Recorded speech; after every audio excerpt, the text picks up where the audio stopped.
মাত্র 30 টাকার সাবান দিয়ে হোমমেড হ্যান্ড ওয়াশ। তো সেটাই আজকে আপনাদেরকে করে দেখাবো। চলুন শুরু করি। আসসালামু আলাইকুম সবাইকে। এখানে হচ্ছে আমি দুইটা ছোট সাবান নিয়েছি, 10 টাকা বা 15 টাকা করে যেগুলো পাওয়া যায় সেগুলো। দুটা মিনি প্যাক নিয়েছি শ্যাম্পু, আর এখানে অ্যালোভেরা নিয়েছি। সব কিছুই হচ্ছে আমি দেখিয়ে দিলাম। এখন হচ্ছে আমি সাবানগুলো হচ্ছে গ্রেড করে নেব। যে সাবানগুলো দুটো ছোট একদম মিনি সাবান যেগুলো সেগুলো। তো এখন হচ্ছে এটা আমি গ্রেড করে নেব গ্রেটার দিয়ে। এটা আমি গ্রেড করে নিয়েছি একদম কুচি কুচি করে, যেটা করে গ্রেড করে সেটা। তো গ্রেড করা হয়ে গেছে। এখন হচ্ছে আমি একটা ব্লেন্ডার নিয়ে নেব আর কি। ব্লেন্ডার জারের মধ্যে আমি সাবানের গ্রেড করাগুলো আগে দিয়ে দিলাম।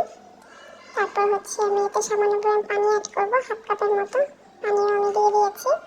এখন হচ্ছে আমি এটা একটা শ্যাম্পু, মিনি প্যাক শ্যাম্পুটা আর হচ্ছে অ্যালোভেরা যেটা রেখেছিলাম সেটাও হচ্ছে আমি মিক্স করে দিয়ে দেবো আর কি এর মধ্যে।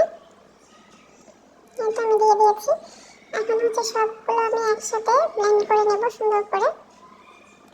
তো ব্লেন্ড করাও আমার হয়ে গেছে, দেখতে পাচ্ছেন এই যে আমার হ্যান্ড ওয়াশ রেডি। অনেকে হচ্ছে অনেকভাবে তৈরি করে, মানে গরম করে নেয়, জাল করে নেয়। আমি আর কিছুই করবো না, আমি এইভাবেই করি, আমার কাছে এটাই ইজি লাগে। আপনার সাথে এটাই শেয়ার করলাম। তো এই তো দেখতে পাচ্ছেন কেমন হয়েছে। তো যেহেতু আমি একা হাতে ভিডিও করি, তো আমি আর দেখাতে পারলাম না যে এটা কেমন ইউজ করলে কেমন হয় আর কি। যাই হোক, ছোট্ট একটি ভিডিও শেয়ার করলাম আপনাদের সাথে, আশা করি সবার ভালো লাগবে। এরকম ছোট সাবানগুলা ঘরে অনেক সময় পড়ে থাকে, সেগুলো দিয়ে আপনারা চাইলে এভাবে করে নিতে পারেন। তো আমি হ্যান্ড ওয়াশের দুইটা জার নিয়ে নিয়েছি খালি, এগুলো হচ্ছে আমি রিফিল করে নেব। কিন্তু আমি ভরে নিয়েছি, দুটাই সম্পূর্ণ ভরে গেছে দেখতে পাচ্ছেন। তো আর ওখানে হচ্ছে বেশি একটা নাই, অল্প একটু বেঁচে আছে, এই যে সামান্য পরিমাণ। তো এই তো, আর